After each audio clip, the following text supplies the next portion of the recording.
Atishi is set to become the new Chief Minister of Delhi following a significant decision made during a legislative party meeting chaired by Arvind Kejriwal at his residence today. Kejriwal, who is expected to resign later today, will meet Lieutenant Governor V.K. Saxena at 4:30 p.m. to formalize his exit.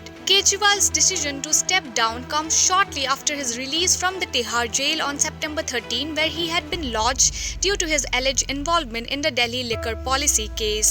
Upon his release, Kejriwal announced that he would resign as Chief Minister within 48 hours and push for early polls, declaring that he would not return to office without receiving a certificate of honesty from the public.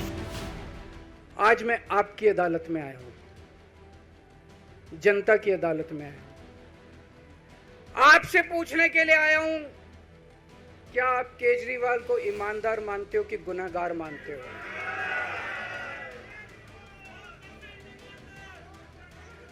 मैं दिल्ली की जनता से पूछना चाहता हूं, मैं देश की जनता से पूछना चाहता हूं कि क्या केजरीवाल ईमानदार है कि गुनहगार है? दोस्तों, आज से 2 दिन के बाद मैं सीएम की कुर्सी से इस्तीफा देने जा रहा हूं।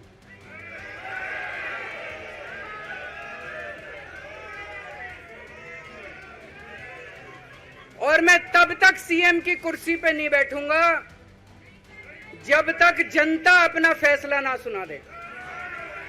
मैं जनता के बीच में जाऊंगा, गली गली में जाऊंगा, घर घर में जाऊंगा, और जब तक जनता अपना फैसला ना सुना दे कि केजरीवाल ईमानदार है, तब तक मैं सीएम की कुर्सी के ऊपर नहीं बैठूंगा।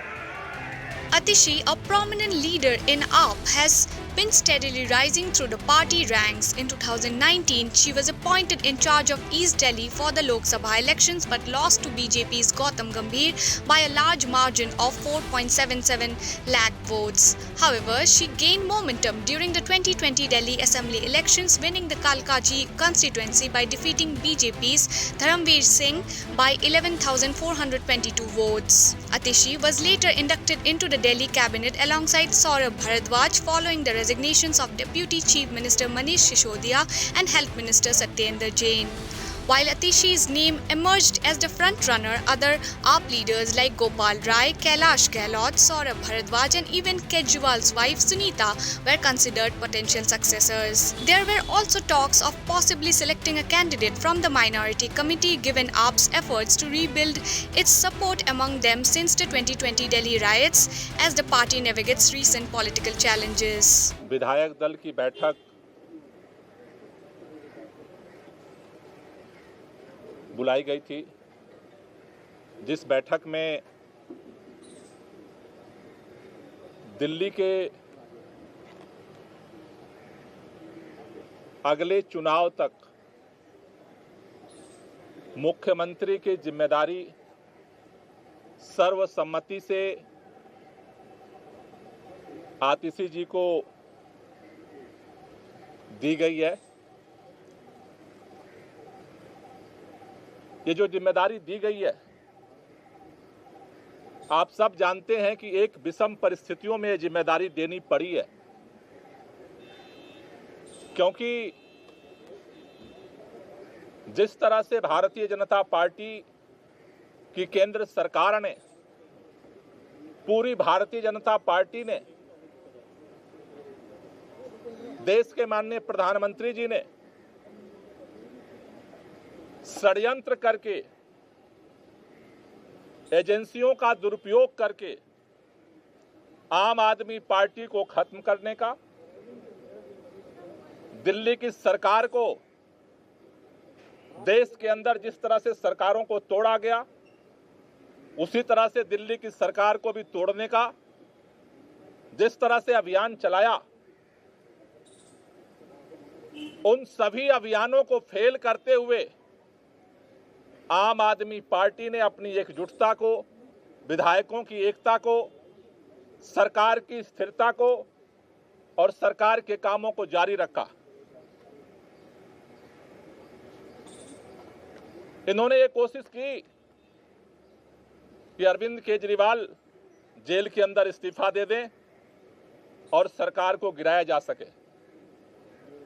लेकिन अरविंद केजरीवाल जी ने दिल्ली के लोगों के हितों के लिए, दिल्ली के लोगों के काम को जारी रखने के लिए निर्णय लिया कि जेल के अंदर हम इस्तीफा नहीं देंगे और जेल से सरकार चलाएंगे। और उन्होंने सरकार चलाई। लेकिन जेल से आने के बाद उन्होंने निर्णय लिया कि जिस तरह से अरविंद केजरीवाल की जो सबसे बड़ी ताकत है ईमानदारी की ताकत, उसी ईमानदारी की ताकत से अरविंद केजरीवाल जी ने दिल्ली के लोगों के लिए वो काम किया जो आज तक इतिहास में भारत की कोई राज्य सरकार नहीं कर पाई। लेकिन उनके ऊपर, उस ईमानदारी के ऊपर कीचड़ उछाया गया भारतीय जनता पार्टी की तरफ से। और उसको देखते हुए दिल्ली के मुख्यमंत्री अरविंद केजरीवाल जी ने जेल से आने के बाद यह निर्णय लिया कि देश की सुप्रीम अदालत ने हमें जेल से बाहर कर दिया है, लेकिन हम जनता की अदालत में जाएंगे। दिल्ली के लोग जब तक दोबारा चुन करके उन्हें अपना समर्थन नहीं देते, तब तक दिल्ली का मुख्यमंत्री नहीं बनेंगे।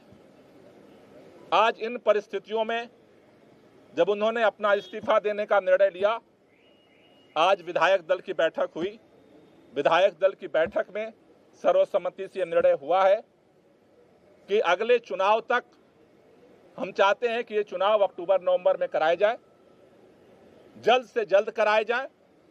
जब तक चुनाव नहीं होता है, अरविंद केजरीवाल जी को प्रचंड बहुमत से जनता दिल्ली का मुख्यमंत्री नहीं बनाती है, तब तक के लिए आतिशी जी को दिल्ली के मुख्यमंत्री के रूप में जिम्मेदारी निभाने के लिए प्रस्ताव सर्वसम्मति से पारित हुआ है। आतिशी जी को दो जिम्मेदारी मुख्य तौर पर सभी विधायकों की तरफ से दी गई। पहला कि दिल्ली के 2 करोड़ लोगों के साथ मिल करके भाजपा के सारे रुकावटों के बावजूद हम काम जारी रखेंगे। और दूसरा, भारतीय जनता पार्टी अरविंद केजरीवाल के नेतृत्व में दिल्ली के लोगों को जितने काम किए गए उन सबको रोकना चाहती है। फ्री बिजली रोकना चाहती है, फ्री पानी रोकना चाहती है, स्कूलों को खराब करना चाहती है, मोहल्ला क्लिनिक बंद करना चाहती है, महिलाओं की यात्रा को रोकना चाहती है, बुजुर्गों की तीर्थ यात्रा को रोकना चाहती है। अभी हमने देखा बुजुर्गों की पेंशन रोक दिया 5 महीने तक। दूसरी जो जिम्मेदारी उनको दी गई है कि भारतीय जिम्मेदारी है संघर्ष को जारी रखना, भाजपा के नेताओं से, भाजपा की सरकार से, भाजपा के षड्यंत्रों से दिल्ली के जनता के कामों को सुरक्षित रखना, उसकी रक्षा करना। इन 2 जिम्मेदारियों को लेकर के नई सरकार का गठन होगा। 4:30 बजे मुख्यमंत्री जी अपना इस्तीफा देने के लिए उपराज्यपाल के पास जाएंगे और उसके बाद नई सरकार बनाने की दावेदारी विधायक मंडल दल की तरफ से प्रस्तुत की जाएगी।